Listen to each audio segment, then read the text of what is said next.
the outlaw. I'm coming for you. Mine. He's crashing. He's checking crash. Let's go. They'll run with Keller. And he's going to get a good gain of 9 here up to the 34. Well, you're down early. How do you get back in the game, maybe establish the run? I think they're trying to do that. Now, I'm with you on that one, and what I like about the message is that there's no panic from the head coach. He's already told his offensive coordinator, let's run the football, let's get things settled down a little bit and find our way back into this game. A second down pass play there, but it's incomplete. They tried to throw on second down, unsuccessful. Now it's 3rd and 1. Now this is Keller, and he's going to have the first down at about the 38. It's a gain of 4 there, and it gives him a new set of downs. So here's a 1st and 10 at the 38. Going to go with Keller here. It's a 7-yard carry to set them up with a 2nd and 3. The success there, Charles, coming on the outside of the field, the ground game. Curious to see if that continues as we progress. Yeah, we often talk about a variety in play calling and usually between run and pass. But in this case, with strictly the run game, you can be creative there as well. Run it inside, run it outside, keep the defense on balance.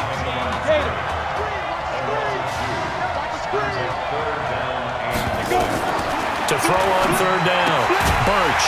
And he'll find Washington. That's complete. He will have the first down as he's brought down up near midfield. It'll go as a gain of 6 that time, and it moves the chains as well. Now bottled up. Fumble. It's out. It's loose. It's going the other way.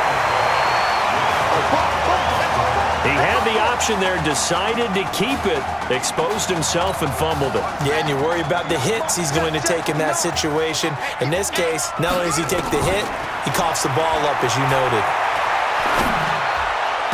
Past the 20. Throwing left side, it's complete.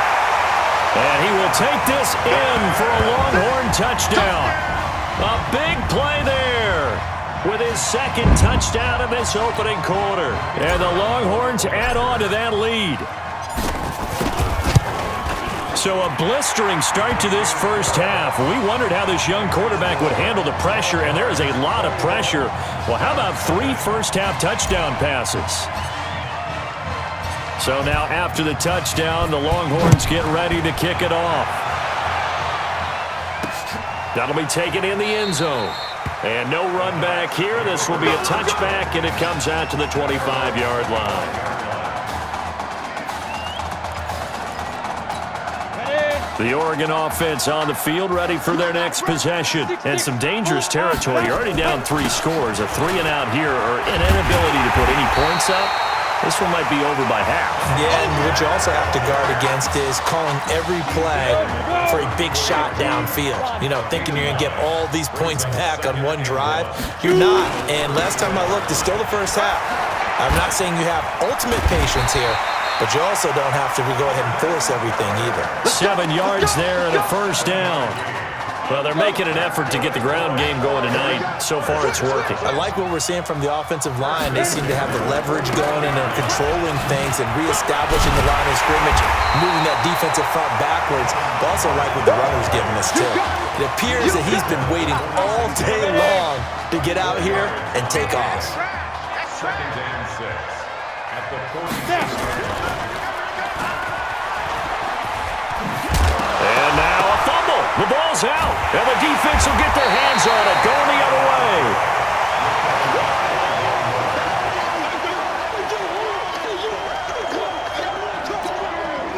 The Longhorns come up here to begin their next drive. But Charles, so much of this offense the last few years centering around the combination of Marcus Washington and Isaiah Streets. Streets saying Washington's like a second brother to him. And, of course, many know the story. Isaiah's older brother, Ezekiel, tremendous athlete in his own right, but lost too soon to leukemia a year ago next week at the age of 20. And that is really a gut-wrenching story, as you know. And you look back at their high school days right here in Texas, just outside of Houston. Zeke was the star quarterback, a 4-year starter, 8,000 passing yards. Isaiah, a year younger, He was the receiver. The two of them told recruiters, you know we're a package deal, so if you're coming to get us, you're getting both of us. And Zeke actually recruited by both of these teams playing here tonight. And the two had dreams of playing for a national championship together. And now Isaiah with it. It's caught inside the 25. And he'll get this one down near the 20-yard line, just shy of the 20. Give him 32 on the play. Here's a 1st and 10, Texas. They'll set up a throw. Flushed out right. He's going to take off with it. He's got the first down inside the 10. That one a broken play, but it ends up being a good play. The scramble goes for 20. Well, Charles, in the past, a lot of people called this offense one-dimensional. I think you did. Well, it was you. Be honest, I did. I think the fan base is hoping with this young rookie that they can put some wrinkles in this offense like we just saw. I think you're exactly right, because we did have that discussion that what we've seen in the past from them, they needed to broaden, and they have done it here. Look at what he's bringing to their offense, and now as a defensive coordinator, you've got some extra work to do to prepare for him and their offense. Extra point right down the middle, and the route is on here in this first half. So now after the touchdown, the Longhorns get ready to kick it off. This is fielded at the goal line. And now nothing but green ahead of him. The 30, 10, and he's into the end zone. Touchdown.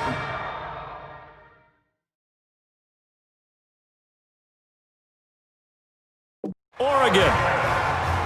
I'm not sure that they have illusions right now of, okay, we're going to score 8 times in a row and we're going to be terrific. But to get one, that was huge for them. Oh, they get to the football. It's blocked. And all the defense has it. But he doesn't get far. They're able to stop him. And after all that, the extra point attempt unsuccessful. So now the other return teams out there as they'll try to duplicate what they just saw. This will be taken in at the 1. Again with a juke.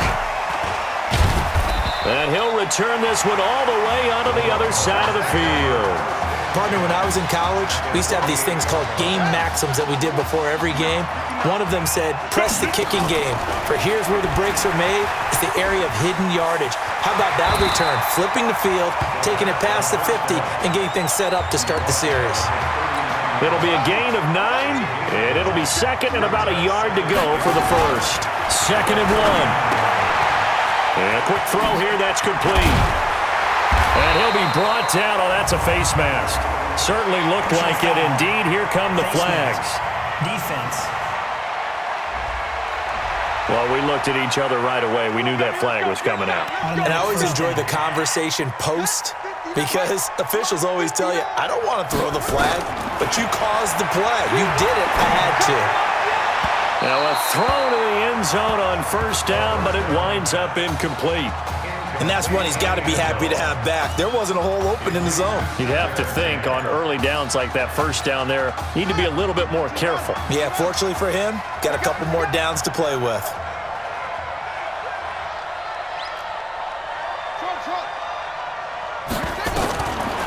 Now he'll look to throw here on 2nd and 10. That is caught for a Longhorns touchdown from 13 yards out. And the Longhorns add on to that lead. Well, for anyone out there who was worried about how this quarterback would fare, he has proven all the doubters wrong. That is now 4 first-half touchdown passes. Just sensational. So now after the touchdown, the Longhorns get ready to kick it off. This is fielded a couple yards deep. And he'll be brought down at the 23, make it the 24-yard line. The Ducks set to go on offense as they come to the line. And job one here, Charles, just keep possession of the football. 2 drives, 2 turnovers to this point. You're exactly right, Doctor. Hippocratic oath. First, do no harm. And right now, they're harming themselves on offense. I like that. No one is mistaking me for a doctor, though. But thank you, Dr. Davis.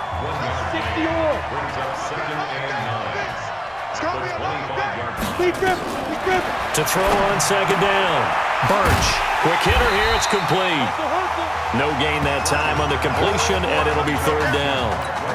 The Oregon Ducks looking for that elusive first national title. Of course, they've been in the National College Football Playoff before behind Marcus Mariota following the 2014 season.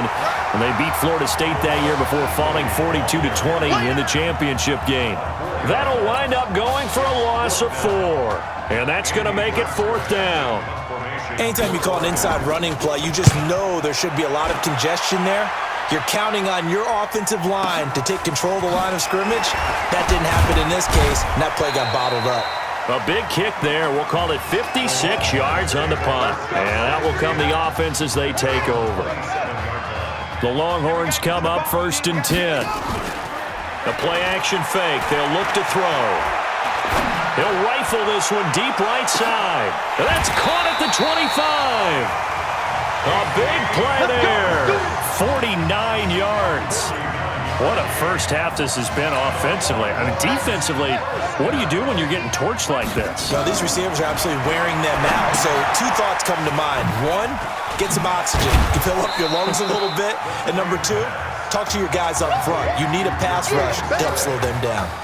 They'll get 4 there out of the screen, and it's 2nd down.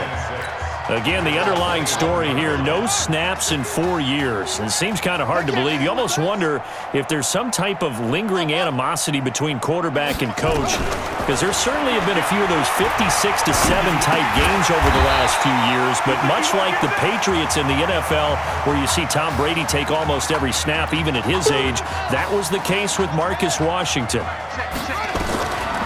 They'll drop the throw. That's going to be caught at the 10-yard line. And he will take this in for a Longhorn touchdown. An 18-yard touchdown grab as his guys continue to put this one out of reach. Wow, I mean, you talk about a guy catching fire. That is now 5 touchdown passes in his first ever college start. What a story this is becoming, and it already was a big story. We haven't even hit halftime yet. So now after the touchdown, the Longhorns get ready to kick it off. This is fielded at the goal line. And he nearly broke that for more, but as it is, they'll start this drive at about the 37-yard line. The Oregon offense on the field, ready for their next possession. And on the last go-around, they really couldn't get anything going. They had to punt from deep inside their own territory, which means you're going to lose the field position battle as a general rule. What they're looking for now is a little more consistency, move the ball at least a few times on offense, get a couple of first downs, and hopefully flip the field. Yeah, just something to build off of. That's what they're looking for here. And he comes back with one complete. Now the offense going to use the first of their timeouts as they'll stop it with just over 40 seconds to go in the first half. On first down, Birch looking left side, and he's got a man. That's Carlson. Now another timeout called for by the offense as they stop it here with just under 40 ticks to go in this first half. Birch will look to throw it. And his throw is going to be incomplete. It's been my observation there's been a nice variety of play calling defensively. You and I often talk about an offense's ability to keep a defense off balance with what they're doing. I think the converse has been true in this game. I think you're right. They seem to have gone off tendency quite a bit, but only the second quarter, a lot of time to change things. The completion good for only 6, and that'll bring up 4th. Oregon's punter out on the field as he'll punt it away for the second time. This one will sail out of bounds. It'll depend on the spot here. And the side judge says that went out at the 7-yard line. So well done there. And these punters, they get more specialized and better each and every year, don't they? They sure do. And now it's really not the American punters. It's the Australian punters with their kicking academies and that flat drop and just kind of kicking the nose of the football. And he's going to go down. He backed up into the end zone, and this is going to wind up a safety. Well, I think you can go ahead and give your punter an assist on that one. Pinned him deep, and the defense comes through with 2 points. You're exactly right, partner. This was all set up by a great punt, and if the ball goes in the end zone, this never happens. So great call. Give the punt team and the punter some love. The Ducks set to go on offense as they come to the line. And with time quickly fading here in the second quarter, not sure how aggressively, offensively they want to play this. I think we'll find out just how much they trust their guys in this situation if they decide to take a shot. Longhorn fans, they're saying